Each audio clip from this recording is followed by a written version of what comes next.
మార్కెట్లు భారీ లాభాల్లో ట్రేడ్ అవుతున్నాయి. గ్లోబల్ మార్కెట్ల నుంచి మిశ్రమ సంకేతాలే అందినప్పటికీ ఇన్వెస్టర్లు కొనుగోలు చేపట్టారు. వాల్యుయేషన్లు రీజనబుల్ గా ఉండటం, నాణ్యమైన షేర్లు తక్కువ ధరకు దొరుకుతుండటమే ఇందుకు కారణాలు. ఓవర్ స్టోల్ వల్ల ఫుల్ బ్యాక్ ర్యాలీ మొదలైంది. Auto, IT, metal, bank, reality షేర్లు ఎగిశాయి. కరీంనగర్, మెదక్, నిజామాబాద్, ఆదిలాబాద్ పట్టభద్రుల ఎమ్మెల్సీ ఓట్ల లెక్కింపు ఉత్కంఠగా సాగుతుంది. 11వ రౌండ్లో మొదటి ప్రాధాన్యత ఓట్ల లెక్కింపు పూర్తయ్యేసరికి బీజేపీ అభ్యర్థి అంజిరెడ్డికి 75,675 ఓట్లు వచ్చాయి. కాంగ్రెస్కు చెందిన నరేందర్ రెడ్డికి 70,565 ఓట్లు పోలయ్యాయి. అంజిరెడ్డి 5,110 ఓట్ల ఆధిక్యంలో కొనసాగుతున్నారు. ఫలితం తేలకపోవడంతో రెండో ప్రాధాన్యత ఓట్లను లెక్కిస్తున్నారు. హవాయిలోని కిలోవియా శిఖరంపై బద్దలైన అగ్నిపర్వతం తీవ్ర రూపం దాల్చింది. అది ఫౌండేషన్ రూపాన్ని సంతరించుకుంది. 150 నుంచి 165 అడుగుల మేర లావా ఎగిసిపడుతుంది. అది మరింత పెరిగే అవకాశం ఉందని అధికారులు చెబుతున్నారు. ముందు జాగ్రత్తగా సమీప ప్రాంతాల ప్రజలను అప్రమత్తం చేశారు. అయితే అగ్నిపర్వత విస్ఫోటన దృశ్యాలను వీక్షించేందుకు పర్యాటకులు పెద్ద ఎత్తున తరలివస్తున్నారు. అమెరికా అధ్యక్షుడు డొనాల్డ్ ట్రంప్తో వాగ్వాదం తీవ్ర విచారకరమని ఉక్రెయిన్ అధ్యక్షుడు జెలెన్స్కీ పశ్చాత్తాపడ్డారు. ట్రంప్ నాయకత్వంలో పనిచేసేందుకు తాము సిద్ధమని తెలిపారు. రష్యాతో యుద్ధాన్ని ముగించేందుకు మేం సిద్ధం. ఇందుకోసం యుఎస్తో కలిసి పనిచేసేందుకు మేం ఎదురు చూస్తున్నాం. అగ్రరాజ్యానికి ఉక్రెయిన్ ఎల్లప్పుడూ రుణపడి ఉంటుందని పేర్కొన్నారు. పాకిస్తాన్లో జరిగిన ఆత్మాహుతి బాంబు దాడిలో 12 మంది ప్రాణాలు కోల్పోయారు. 30 మందికి పైగా తీవ్ర గాయాల పాలయ్యారు.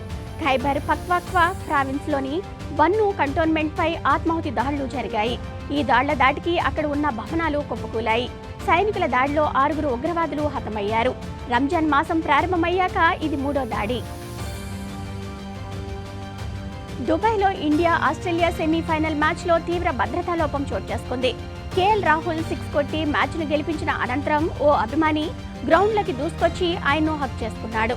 భద్రతా సిబ్బంది వచ్చి అతన్ని విడిపించి తీసుకెళ్లారు. దుబాయ్ వంటి చోట్ల కూడా భద్రత ఇంత పేలవంగా ఉండటమేంటంటూ మాజీ ప్లేయర్లు, నెటిజన్లు ప్రశ్నిస్తున్నారు. తెలంగాణ సీఎం రేవంత్ రెడ్డి అధ్యక్షతన రేపు తెలంగాణ కేబినెట్ సమావేశం జరగనుంది. అసెంబ్లీ బడ్జెట్ సమావేశాలు, బీసీలకు 42% రిజర్వేషన్లు, ఎస్సీ వర్గీకరణ, హెచ్ఎండిఏ పరిధిని రీజనల్ రింగ్ రోడ్ వరకు విస్తరించడం సహా మరికొన్ని అంశాలపై చర్చించి నిర్ణయం తీసుకోనున్నారు. అలాగే పంచాయతీ ఎన్నికల నిర్వహణపైన సమాలోచనలు చేసే అవకాశం ఉంది. మెక్సికో, కెనడాపై విధించిన భారీ సుంకాల విషయంలో స్వల్ప మార్పులు చేయాలని అమెరికా అధ్యక్షుడు ట్రంప్ భావిస్తున్నట్లు సమాచారం. ఆ దేశాల విజ్ఞప్తుల్ని పరిగణించి టారిఫ్లను కొంతమేర తగ్గించొచ్చని యుఎస్ వాణిజ్య మంత్రి హువార్డ్ లుతిక్యూన్ తెలిపారు.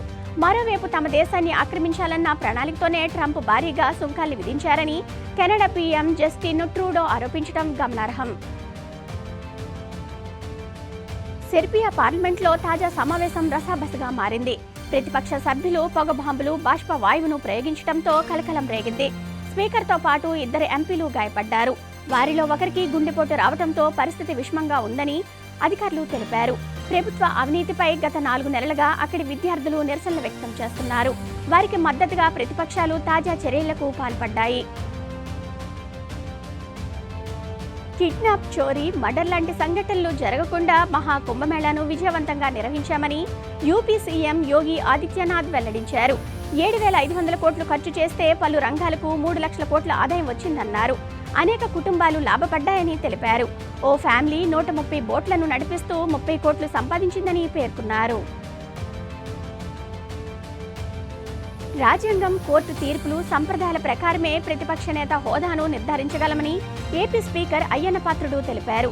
చట్ట ప్రకారం 10వ వంతు సీట్లు సాధిస్తేనే ప్రతిపక్ష హోదా ఇస్తారు. ఈ విషయంలో సెక్షన్ 12B ప్రకారం స్పీకర్కు సర్వాధికారాలు ఉన్నాయి. ఈ సభలో ఏ పార్టీకి ప్రతిపక్ష హోదా లేదని చెప్పారు. తిరుమలలో భక్తుల రద్దీ బాగా తగ్గింది. క్యూ కాంప్లెక్స్ లో వేచి ఉండాల్సిన అవసరం లేకుండా భక్తులకు శ్రీవారి దర్శనం నేరుగా లభిస్తుంది. నిన్న శ్రీవారిని 64,861 మంది భక్తులు దర్శించుకున్నారు. 19,639 మంది భక్తులు తలనీలాలు సమర్పించారు. హుండీ ద్వారా శ్రీవారికి 3.65 కోట్ల ఆదాయం సమకూరింది. పెన్షన్ డబ్బులతో పరారైన పల్నాడు జిల్లా దాచేపల్లి సచివాలయ ఉద్యోగి లక్ష్మీప్రసాద్ సెల్ఫీ వీడియో విడుదల చేశారు. ఆన్లైన్ బెట్టింగ్లతో మోసపోయానని నెల రోజులు టైం ఇస్తే డబ్బులు చెల్లిస్తానన్నారు. దీనిపై మంత్రి లోకేష్ స్పందించారు. మనుషులు తప్పులు చేస్తారని, వాటి నుంచి ఏం నేర్చుకున్నామనేదే ముఖ్యమన్నారు. రక్షణ కల్పిస్తామని, తిరిగి క్షేమంగా ఇంటికి రావాలన్నారు. భోగాపురంలో నిర్మితమవుతున్న అంతర్జాతీయ విమానాశ్రయంపై నెల్లిమర్ల ఎమ్మెల్యే లోకం నాగమాధవి అసెంబ్లీలో చర్చించారు.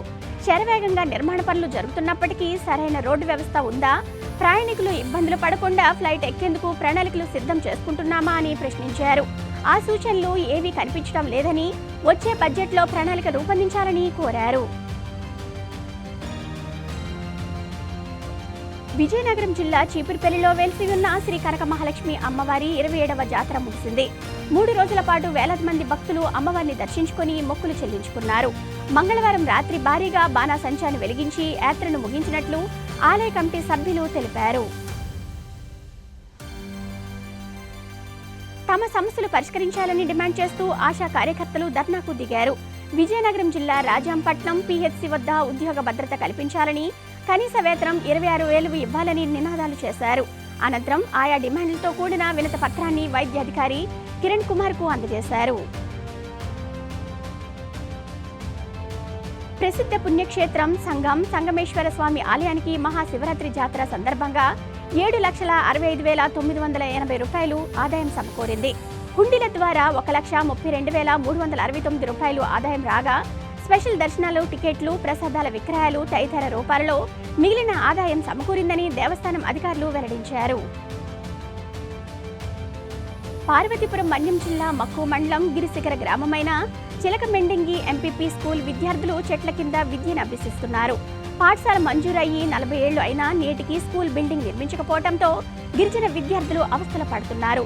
ఇప్పటికైనా ప్రభుత్వం స్కూల్ బిల్డింగ్ నిర్మించాలని గ్రామస్తులు కోరుతున్నారు.